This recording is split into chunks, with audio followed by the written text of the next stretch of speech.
Most traders try to predict the market. Trend followers, we just follow it. No predictions, just profits. Here's how. Trend following is a simple yet powerful trading strategy. It doesn't try to buy the bottom or sell the top. Instead, it waits for a trend to start and then rides it. When the trend ends, the trade ends. That's it. No crystal ball, no fancy forecasts, just reacting to what's already happening.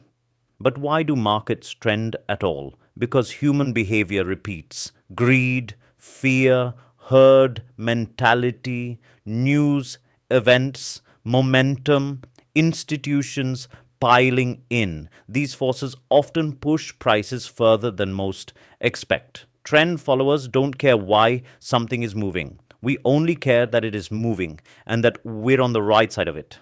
Now, let's break down what every trend following system includes. Number one, entry, usually based on breakouts, like a stock making a new 50-day high.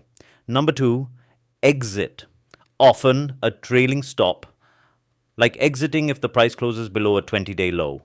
And number three, position sizing. This controls how much you risk on each trade, which is far more important than being right. Let's take a quick example. Imagine a stock hits a new 50-day high. That's your entry. As long as it keeps rising, you hold. Once it closes below a 20-day low, you exit. You might lose a little, or if the trend continues, or you catch a big move. This is how trend followers win. Many small losses, a few big wins. Those few big wins make all the difference. It's not glamorous, it's not fast, but it works if you stick to the plan. So if this clicked for you, you're in the right place.